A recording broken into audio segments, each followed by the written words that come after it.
Welcome to another podcast of the current situation at Manchester United. It's currently Friday morning on my end. It's a very sunny, I should say. I'm rushing the week already.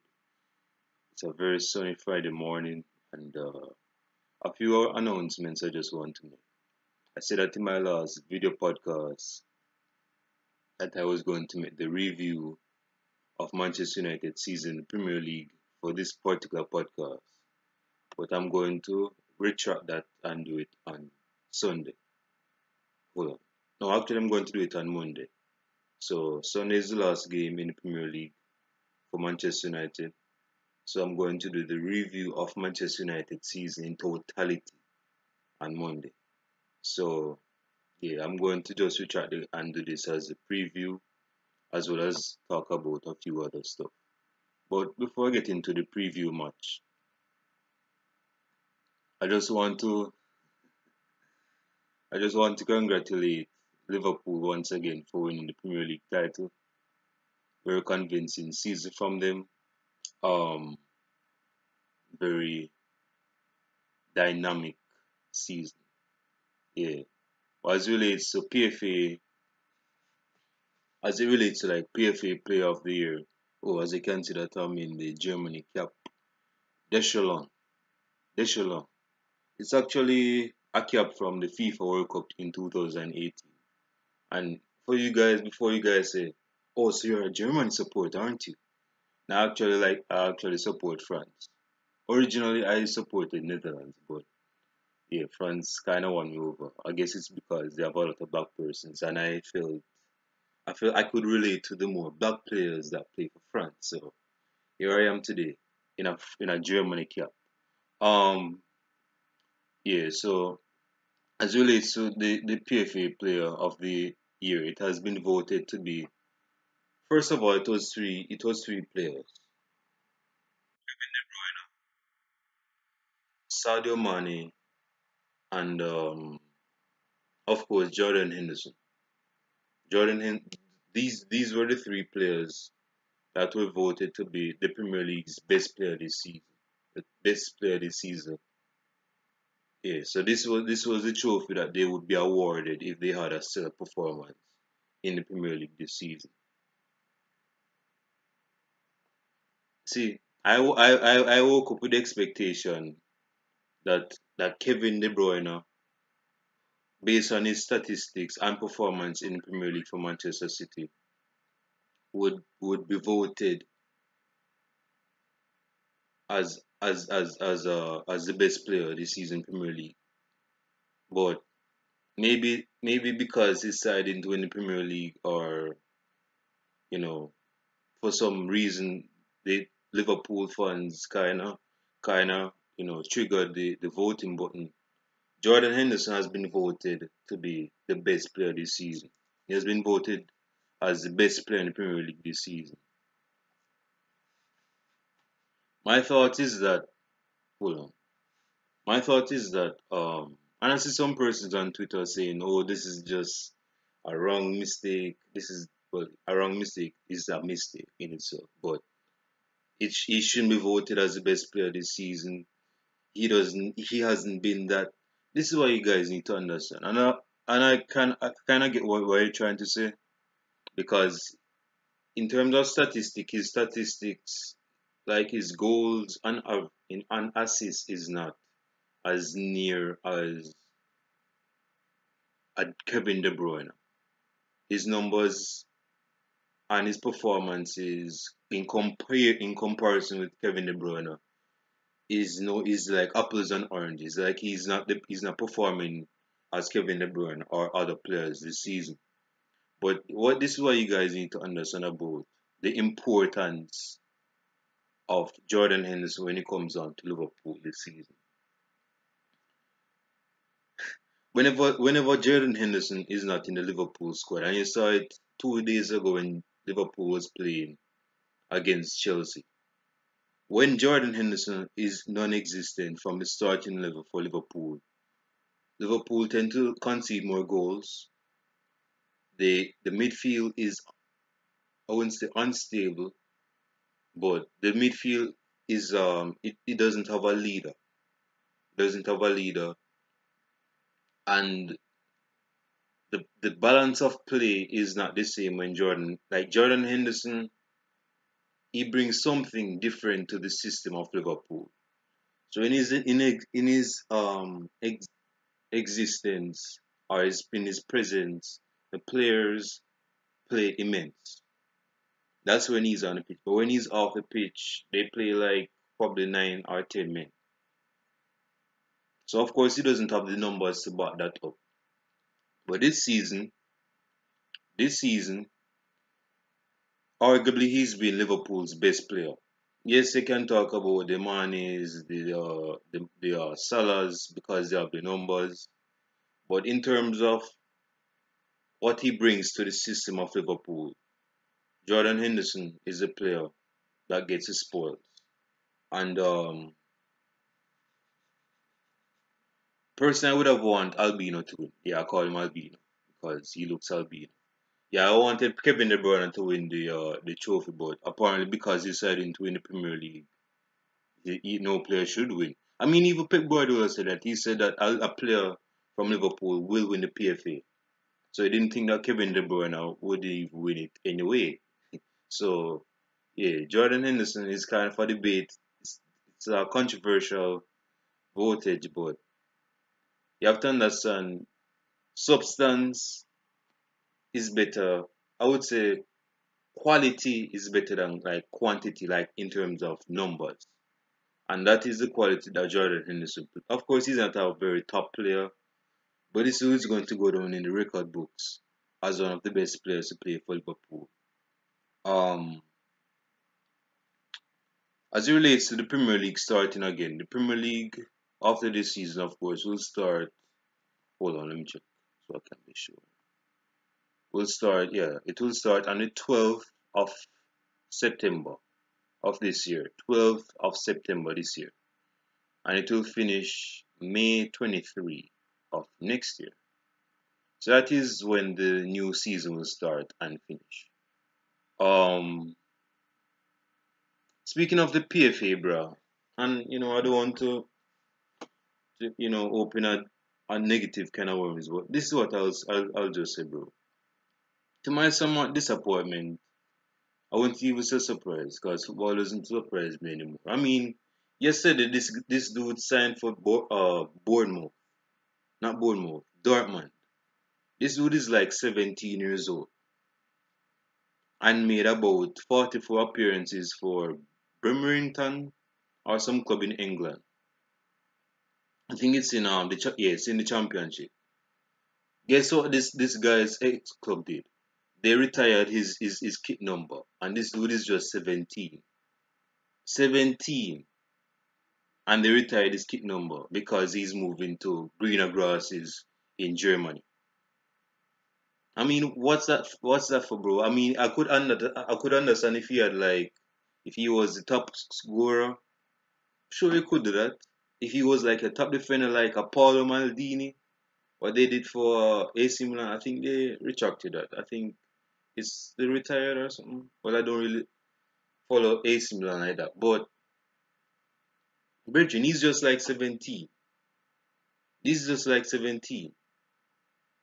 When I was 17, I was in high school. I was in high school when I was 17. And this dude is moving to a top club in Germany and they're retiring his kit number. I think his kit number was 22. Like what the hell? What's that all about? But I went on a long digression, but as relates to PFA,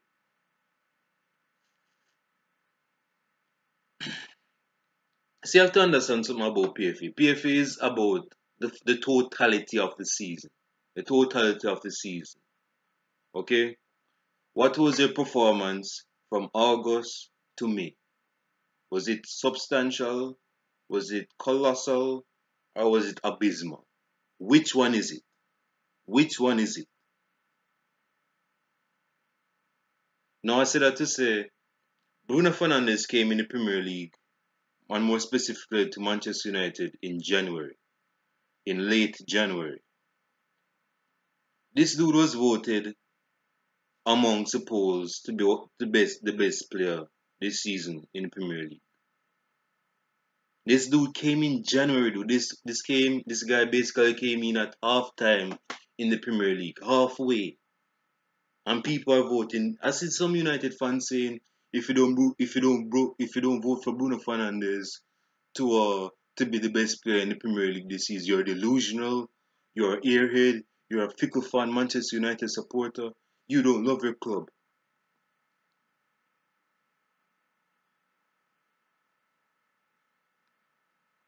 This dude came in January, bro.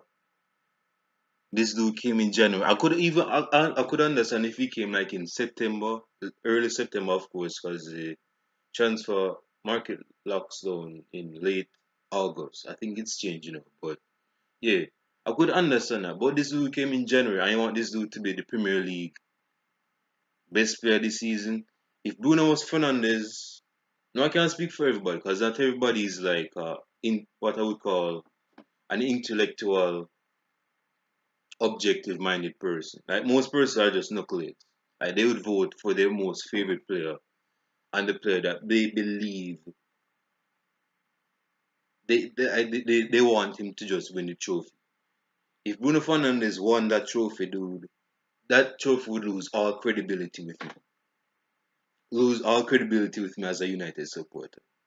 All credibility. For some persons, they say, yeah, Bruno Fernandes was very great this season. He was very great this season. He has the most assists and goals contribution since lockdown, and also he has the most goal contribution since he came to Manchester United and in the Premier League. He should be voted for the best player this season in the Premier League. Nah. Mm-mm. Is either Kevin De Bruyne. Again, I wanted Kevin De Bruyne to win it, but Jordan Henderson ran away with the spoils. So kudos to Jordan Henderson for winning it. Yeah, but as it relates to I will say for the team of the season.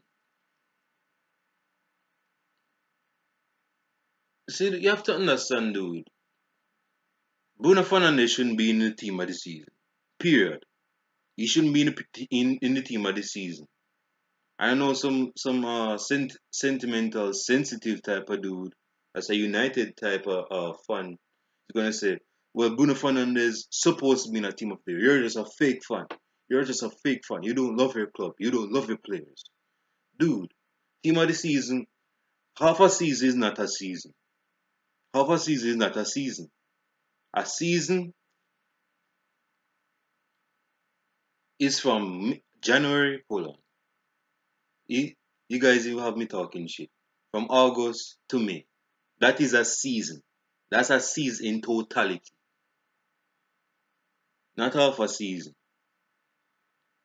So if Bruno Fernandes getting that team of the year, bro, that yes, he has improved Manchester United, but he shouldn't be in the team of the year. Him and Anthony Martial shouldn't be in team of the year. As it relates to the strikers, you see that Vardy needs to be the striker of the year in the Premier League, or Danny Ings. Period. No Anthony Martial, and even Raul Jimenez, I would say, deserves to be above Anthony Martial into him out there. But Raul Jimenez is not going to get it. It's either Jamie Vardy or Danny Ings. I would say Danny Ings because this dude didn't take any penalties for his side. Neither did he take any free kicks. This dude was a pure goal scorer in the box. So this dude deserves to be striker this season. Yeah, so after that long digression and rant, let's just get into the Premier League preview of the last game of the season for Manchester United. Now, Manchester United will be hosted by Leicester City in the last game at the King Power Stadium. Um, just before I get into that, Ole Gunnar Solskjaer said that this game is a must-win game to get top three spot. He basically said that we need to dominate the game. We need to get 3 points. Like he's not based on his words. Based on his words, He doesn't want United to just play for a point. He wants United to dominate and manipulate and just monopolize the game.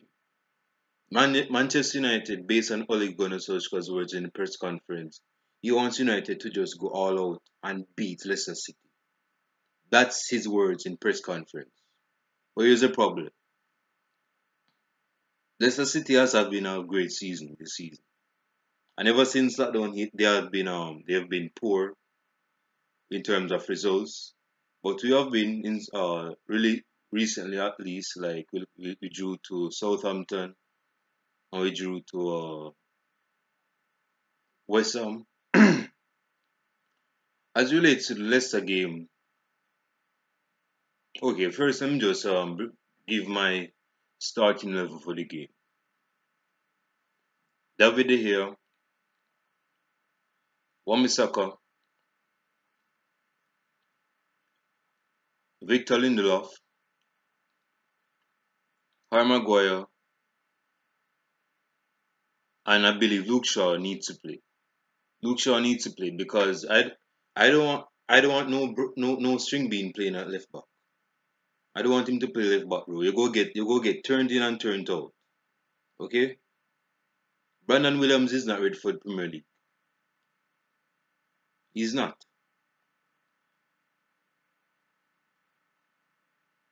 Ayers Perez will just turn him out. So Luke Shaw needs to play at left back. In midfield, Brandon. Nemanja Matic as a defensive midfielder. Paul Pogba, of course, and I did say that Bruno Fernandes needs to rest, but need to set my hair tight. Um, yeah, I said that Bruno Fernandes needs to rest, but this is a game where Bruno Fernandes needs to say, okay, bro, this is the last leg. This is the last game of the season in the Premier League. My legs are weary. My legs are numbing. My legs are on E. They have no energy. They have no electricity. I need to put my all in this game. Yeah, I need to put my all in this game. So I would say Bruno Fernandes needs to start that game, but I believe in second half he needs to be taken off for either Fred or Scott McTominay. Preferably hold on. Preferably Fred because Fred covers more ground with tenacity and Leicester press. Leicester press is a side that presses. So what I would do is is take Bruno Fernandes off, put on Fred, make Fred drop back with Matic as a double pivot and move Paul Pogba in the number 10. That's what I would do. But again, I want to hear what you guys have to say in the comment section down below. Um, so yeah, that's my midfield of Matic, Paul, and Bruno. And as the front three, bro, as it goes without saying, Anthony Martial, Marcus Rashford, and Mason Greenwood. So that is my starting level. And you guys leave your comments down below in the comment section. Below. I want to hear what you guys want to say about the starting level in my comment sections down below. Comment sections down below. So yeah, I believe United needs to win this game to get top three spot. Again, if we draw, I believe United will get top four spot. Top four spot. But we shouldn't concentrate on who is playing and who will get top three. Let's concentrate on us. We need to get top three. Whoever Chelsea is playing, let's not concentrate on that. This is a game between Leicester City and Manchester United that has been toying and fighting for top three for the past 4 to 6 months, or since lockdown, as you could say. So United has no room for error. If the players are tired, they can say, okay, boom, let's work this one out. Let's grind it out with good football, of course. Let's grind it out and burst our knees after the full time and say, alright, I can rest now. Hold on. We have the Euro League. So but we in terms of the Premier League, let's just work hard and put that in the past. Because even in the Euro League, we have Lask in the second league, and who needs to beat Lask because we have them by 5 goals already. But yeah, bro, in the last game, let us just as if I'm giving a pep talk to the players themselves. But United needs to be tactful because I believe United will concede a goal. We need to be tactful and aware defensively and offensively because I don't think Leicester City is going to break down that easily. Considering that Johnny Evans has been a decent defender this season, or that guy that looks like what he look like again? Looks like the guy that acted out as Joker in movie Joker, Joaquin Phoenix. He looks like Joaquin Phoenix. So let us just say that if Brendan Rodgers, I call him Brenda when he was at Liverpool, if you didn't know. Yes, let's say if Brendan Rodgers start Joaquin Phoenix at centre back with Johnny Evans, we have to be very tactful when we are attacking. Very tactful when we are attacking. But if like Brendan Rodgers play with what's his name again? Wes Morgan at the back, that is when we can exploit Leicester City. But Leicester City is going to come back with guns blazing and they want to fight us back tooth and nail because we want 3 points, they want 3 points. So it's like they're like they're like fists and bombs together. It's like the clash of titans. Let us go and get 3 points just to kill off the season. Get top three spot. Get it. Whether it's by an own goal, not an our end, of course, own goal from them, or we get 3 goals, which will lead to my prediction. United